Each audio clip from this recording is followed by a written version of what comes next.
बिस्मिल्लाहिर्रहमानिर्रहीम, अस्सलाम वालेकुम। मैं हूं शाहिद सकलैन और आप देख रहे हैं पुराना पाकिस्तान। 13 फरवरी है, सोमवार का दिन है और आज की इस वीडियो में एक ख़बर आपके साथ शेयर करनी है जी। आज सुप्रीम कोर्ट में अरशद शरीफ कत्ल केस के अज़ खुद नोटिस की समाअत थी। मैं वहाँ गया और वहाँ पर हुकूमत की तरफ से बाकायदा तौर पर यह कह दिया गया कि जी जो JIT के सरबराह थे उन्होंने बताया सुप्रीम कोर्ट को कि जी कीनिया ने ना तो हमें आज तक शवाहिद से तक रसाई दी है और ना ही अरशद शरीफ कत्ल केस के हवाले से कीनिया से हमें कोई ठोस मवाद मिला है। आप ये सुनकर हैरान हुए होंगे, वजह क्या है। आज समाअत में 5 रुकनी बेंच जो है उसने समाअत की, ये चीफ जस्टिस साहब की सरबराही में, और आज वहाँ पर जो है वो एडिशनल अटार्नी जनरल साहब और जो JIT के सरबराह हैं वो पेश हुए। आज अरशद शरीफ की वाइफ भी वहाँ आई हुई थी, उनके जो प्रोड्यूसर और वो हैं वो लोग भी आए हुए थे। एक बड़ी तादाद जो है वकला की भी थी, सहाफ़ी भी, जो सहाफ़ी का कायदीन है, सहाफ़ती कायदीन वो भी मौजूद थे। और उसके अलावा वहाँ पर मुराद सईद जो कि उन्होंने भी ज़ाहिरी बात है उनका भी इस अरशद शरीफ के मामले में बड़ा नाम लिया हुकूमती वज़रा ने, वो भी आज वहाँ पर मौजूद थे। आज जब एडिशनल अटार्नी जनरल साहब पेश हुए और उन्होंने एक जो है दूसरी पेशरफ्त रिपोर्ट जो है सुप्रीम कोर्ट में जमा करवाई, तो सुप्रीम कोर्ट वो रिपोर्ट देखकर जजेस हैरान हुए। क्या कुछ हुआ आज की समाअत में आपके सामने जो है, जो पॉइंट्स मैंने वहाँ पे लिखे, मैं ख़ुद समाअत में मौजूद था। तकरीबन 1 बजे ये समाअत शुरू हुई, 45 से 50 मिनट की ये समाअत थी और उसमें जो है जब पेशरफ्त रिपोर्ट पेश की गई तो जस्टिस मज़ाहिर नकवी जो इस बेंच का हिस्सा थे, 5 रुकनी बेंच का, उन्होंने बाकायदा तौर पे कहा कि जो काम आपके ज़िम्मे लगाया गया था वो हुआ या नहीं, कीनिया से कत्ल के मुतालिक कोई मवाद मिला है या नहीं मिला, ये उन्होंने सवाल किया। अब जो सरबराह थे JIT के अवैस अहमद साहब, उन्होंने बताया कि जी हमने कीनिया के हुकाम से जो है मुलाकातें की हैं। जस्टिस मज़ाहिर नकवी ने बरहमी का इजहार करते हुए कहा कि कहानियाँ ना सुनाएं, आपको शायद हमारी बात समझ नहीं आ रही, मैं पूछना क्या चाह रहा हूँ वो बताएँ, आपको वहाँ से कुछ मिला भी है या नहीं मिला है। अवैस साहब का कहना था कि कीनिया ने जो है हमें वो शवाहिद तक रसाई नहीं दी है और कोई हमें वहाँ से ठोस मवाद नहीं मिला है। बात तो इधर ही मुक गई, आपको अंदाज़ा तो हो गया होगा कि क्या चीज़ है। जस्टिस मज़ाहिर नकवी ने कहा कि शवाहिद की बात तो बात की है भाई, वो तो ट्रायल में आएगी, पहले आप ये बताएं कि आपने वहाँ से कोई मवाद, आपकी जो JIT गई थी, 2 बंदे गए थे, उन्हें कुछ कलेक्ट भी किया होगा वहाँ से। तो उसके ऊपर जस्टिस एजाजुल एहसन साहब ने कहा कि आपको मैं बताता हूँ कि क्या वजह, क्या पूछना चाह रहे हैं आपसे, आपको अगर समझ नहीं आ रही। वो कहते हैं कि वहाँ से अरशद शरीफ का मोबाइल और दीगर सामान जो है वो आपको मिला है या नहीं मिला है, वो आपने वहाँ से लिया है या नहीं लिया है। तो सरबराह साहब ने बताया JIT के कि अरशद शरीफ का मोबाइल और iPad जो है वो कीनिया के IT डिपार्टमेंट के पास है, बाकी सामान हमें मिल चुका है, लेकिन मोबाइल और iPad आज तक हमें नहीं मिला। अब आप ये अदालत में ऑन रिकॉर्ड ये बातें हैं, जो बाकी बातें बाहर जो करते हैं ये हुकूमती वज़रा वगैरह, वो एक अलग बात है, लेकिन मामला ये, असल मामला ये है। उसके बाद ही जस्टिस मज़ाहिर अकबर नकवी ने जो है इस्तफसार किया कि बाकी JIT के अरकान कहाँ पे हैं। तो इसके ऊपर जो सरबराह साहब थे उन्होंने बताया कि 3 अरकान अदालत में मौजूद हैं। तो इस पर मज़ाहिर अकबर नकवी ने कहा कि बाकी अरकान क्यों नहीं आए, क्या तफ्तीशी टीम का काम पेश होना नहीं। आज बाकायदा जजेज़ ने जो है वो ग्रिल किया है, अगर मैं कहूँ आप लोगों को बताऊँ वाज़े तौर पर। अच्छा, अब उसके बाद जो है एक मौका आया, ये जो फैक्ट फाइंडिंग रिपोर्ट है आपने भी देखी होगी, ये मीडिया और सोशल मीडिया के ऊपर बाकायदा वायरल हुई थी। इसके ऊपर चीफ जस्टिस साहब आज बराम हुए। उन्होंने बाकायदा तौर पे कहा, उमर बंदियाल साहब ने, कि अरशद शरीफ के कत्ल केस की फैक्ट फाइंडिंग रिपोर्ट किसने पब्लिक की है। पहले तो आप हमें ये बताएं, पता करें कि फैक्ट फाइंडिंग रिपोर्ट पब्लिक करने के पीछे कौन मुलव्विस था। अरशद शरीफ कत्ल केस की फ़ैक्ट फाइंडिंग रिपोर्ट बग़ैर तस्दीक के कैसे पब्लिक कर दी गई, क्या किसी ने फ़ैक्ट फाइंडिंग रिपोर्ट जानबूझकर पब्लिक की है, ये बाकायदा चीफ जस्टिस साहब ने कहा। चीफ जस्टिस साहब का कहना था कि केस से मुतल्लिक पाकिस्तान में तहकीकात में गलतियाँ हुई हैं, ये बाकायदा आज चीफ जस्टिस ने कहा।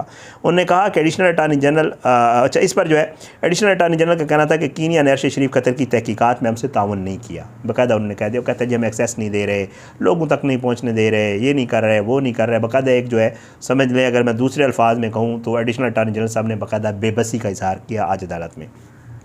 जस्टिस एजाजुल एहसन ने कहा कि अगर किसी मुल्क से तल्लुकात बहुत अच्छे ना हो तो तहकीकात के लिए ताउन कैसे हासिल किया जाता है। अच्छा, तो उसके ऊपर चीफ जस्टिस ने कहा नहीं, कीनिया हमारा दोस्त मुल्क है और उसके साथ हमारे जो है बहुत अच्छे तल्लुकात हैं, लेकिन वो एक सॉवरेन कंट्री है, खुद मुख्तार मुल्क है। तो हमारे दायरा इख्तियार से वो बाहर है। जो भी हालात हों, दूसरे ममालिक के बारे में एहतराम से बात करें। अदालत जानना चाहती है कि स्पेशल GIT को अब तक क्या मिला है और स्पेशल GIT आइंदा क्या लाहे अमल अख्तियार करेगी। अच्छा, अब उसके बाद जो है चीफ जस्टिस ऑफ पाकिस्तान ने जो है वो फैक्ट फाइंडिंग रिपोर्ट के ऊपर बात की। उन्होंने कहा कि अरशद शरीफ कत्ल के कबल अज़ वक्त किसी पर इल्ज़ाम हम आयद नहीं कर सकते। फैक्ट फाइंडिंग रिपोर्ट आने से अब तक कुछ ऐसा हुआ है कि कीनिया अब ताउन नहीं कर रहा। सुप्रीम कोर्ट अरशद शरीफ कत्ल की तहकीकात की सरबराही नहीं कर रही। अच्छा, ये चीज़ थोड़ी सी मैं आपको एक्सप्लेन कर देता हूँ। असल में वहाँ पर अदालत में ये कहा गया कि जी पहले कीनियन गवर्नमेंट ने कहा था कि हम ताउन करने के लिए तैयार हैं, लेकिन जो ये फैक्ट फाइंडिंग रिपोर्ट आई है उसके बाद कीनियन गवर्नमेंट ताउन नहीं कर रही, जो आपने अपनी रिपोर्ट में लिखा, एडिशनल अटॉर्नी जनरल को कहा। तो ऐसा क्या हुआ बीच में कि एक दफ़ा वो कह रहे हैं कि जी हम ताउन करेंगे, उसके बाद वो जो है बिल्कुल इस चीज़ से हट गए। तो उसके बाद जी चीफ जस्टिस मोहम्मद अली मज़हर साहब का कहना था कि दफ्तर ख़ारजा को कीनिया की वजारत ख़ारजा ने ताउन की यकीन दहानी कराई। यकीन दहानी के बावजूद कीनिया में स्पेशल GIT को क्यों नहीं जाने दिया गया। ये कह रहे थे ना कि जी हमें उसमें वहाँ कोऑपरेट नहीं किया था उसके ऊपर। अच्छा, जस्टिस एजाजुल हसन साहब का कहना था कि अरशद शरीफ कत्ल के 3 ज़ाविये हैं। ये बहुत अहम है। सबसे अहम पॉइंट जो मुझे हेयरिंग में उस वक्त लगा वो यही पॉइंट है। उन्होंने कहा कि जी अरशद शरीफ को पाकिस्तान से भागने पर किसने मजबूर किया। ये पहला सवाल है। ये जस्टिस एजाजुल हसन ने सवाल किया, बड़ा रेलिवेंट। कहते हैं कि जी अरशद शरीफ के ख़िलाफ़ मुल्क भर में मुकदमात किसने दर्ज करवाए। ये दूसरा, इसमें आप इन्वेस्टिगेट करें। फिर अरशद शरीफ को ऐसा क्या दिखाया गया कि वो मुल्क से चले गए। कौन से ऐसी वजूहात थी, कौन से ऐसे अवामिल थे जिसकी वजह से अरशद शरीफ को मुल्क छोड़ना पड़ा।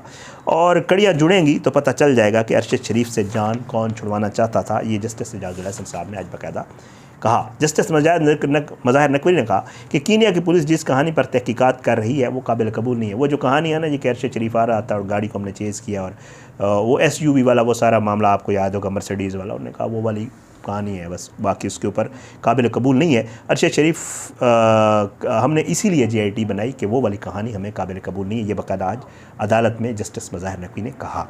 आगे अब एडिशनल अटॉर्नी जनरल साहब ने जो अपना मौक़िफ़ रखा है वो मैं आपके सामने रख देता हूँ। कहते हैं कि अरशद शरीफ पर मुकदमात दर्ज कराने वालों से भी हम तफ्तीश कर रहे हैं। ठीक है, बाद सरकारी अफसरान के नाम आए, इनसे भी तफ्तीश की। अब क्या तफ्तीश की अभी तक कुछ नहीं पता।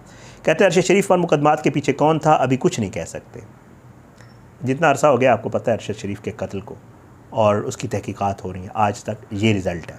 कहते हैं कि जी अरशद शरीफ की ट्वीट्स और प्रोग्राम्स का जायज़ा लिया जा रहा है अभी तक, और कीनिया के हुकाम ने ताउन की यकीन दहानी कराई लेकिन जाए व वकूआ पर नहीं जाने दिया। कीनिया पर सफारती ज़राए से दबाव डाल रहे हैं। इस पर जस्टिस मज़ाहिर नकवी ने कहा कि अदालत के साथ खेल ना खेलें यार। पहला मरला तो यही था जो मुकम्मल नहीं हो सका। क्या GIT कीनिया और UAE तफरी करने गई थी? ये बाकायदा आज पूछा गया। जस्टिस एजाजुल हसन ने पूछा कि इस मामले पर अक़वाम मुत्तहिदा, अच्छा वो एक बीच में एक मामला आया जब उन्होंने कहा कि यार अगर आपको कोई कोऑपरेट नहीं कर रहा तो एक फ़ोरम अक़वाम मुत्तहिदा का है जो सारे ममालिक जिसके अंडर आते हैं और उसके साथ कोऑपरेट करते होते हैं, तो आप अक़वाम मुत्तहिदा जाएँ, उनसे कहें कि हमारा इस तरह साफ़ी। फिर एक मौका आया कि उन्होंने कहा जी वहाँ के जर्नलिस्ट को भी, यहाँ के जर्नलिस्ट बता कहें कि जी वो भी कोऑपरेट करें, थोड़ा इसको जो है थोड़ी इसके लिए आवाज़ उठाएं इंटरनेशनल फोरम्स के ऊपर। फिर बाकायदा एक मिसाल दी गई कि जैसे जो है एक सहाफ़ी खातून को कत्ल किया गया इसराइल में और फिर उसके ऊपर आवाज़ उठाई गई और विद इन वीक्स उन्होंने कहा कि जी उसका रिज़ल्ट आ गया। तो इधर ऐसा क्यों नहीं हो रहा? तो इसके ऊपर बहरहाल एडिशनल अटॉर्नी जनरल ने जवाब दिया कि कीनिया दोस्त मुल्क और हर आलमी फोरम पर हमारी हिमायत करता है। ऐसा इकदाम नहीं करना चाहते कि दो तरफ़ा और आलमी तावन खो दें। फ़िलहाल अक़वाम मुत्तहिदा की मदद लेने का वक्त नहीं आया। वो कहते हैं कबल अज़ वक्त है, क्योंकि कीनिया हमें बहुत सारे फोरम्स में वोट करता है, हमारी हेल्प करता है, तो हम इसलिए जो है। अच्छा, चीफ जस्टिस का कहना था कि GIT को ख़ुद देखना होगा कि आगे कैसे चलना है।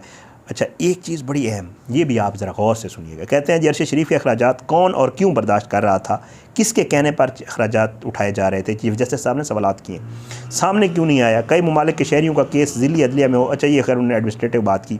बहरहाल इसके ऊपर चीफ जस्टिस साहब ने कहा कि कोशिश करें केस को आगे बढ़ाएं, 1 माह में मुकम्मल रिपोर्ट दें, कीनिया में वकील करें, अपने कानूनी हकूक़ की मालूमात लें, जो करना है करें लेकिन हक़ाइक़ तक पहुँचें।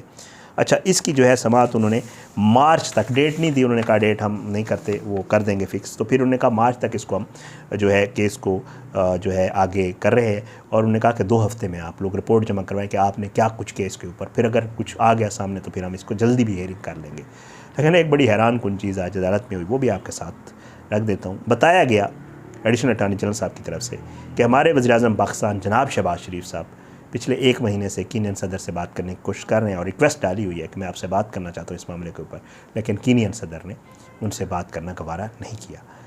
वज़ीर ममलकत ख़ारजा हिना रब्बानी घर के हवाले से बताया गया कि जी उन्होंने बात की है वहाँ के अपने जो काउंटर पार्ट हैं और साथ साथ एडिशनल जो हमारे सेक्रेटरी ख़ारजा हैं उन्होंने भी वहाँ के सेक्रेटरी ख़ारजा से बात की है, लेकिन अभी तक इस मामले के ऊपर कोई बड़ी पेशरफ्त नहीं हुई। ये थी आज की समाअत जी, और इस समाअत की जो हेयरिंग की जो तफसीलात थी उससे आपको अंदाज़ा हो गया होगा कि अरशद शरीफ के कत्ल की तहकीकात किस तरफ जा रही हैं, और जो जितनी बातें यहाँ पे की गई और जो कुछ हुआ वो तो आपके सामने ही है।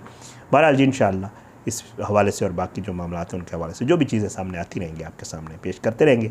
हमें अपनी दुआ में याद रखा करें जी अल्लाह पाकिस्तान कामयाब नासिर इसके खिलाफ साजिश करने वालों को नफ्स नाबूद करे, ज़ालिमों को इबरत का निशान बनाए, मज़लूमों को इंसाफ दे। इजाज़त दें। पाकिस्तान जिंदाबाद। अल्लाह हाफ़िज़।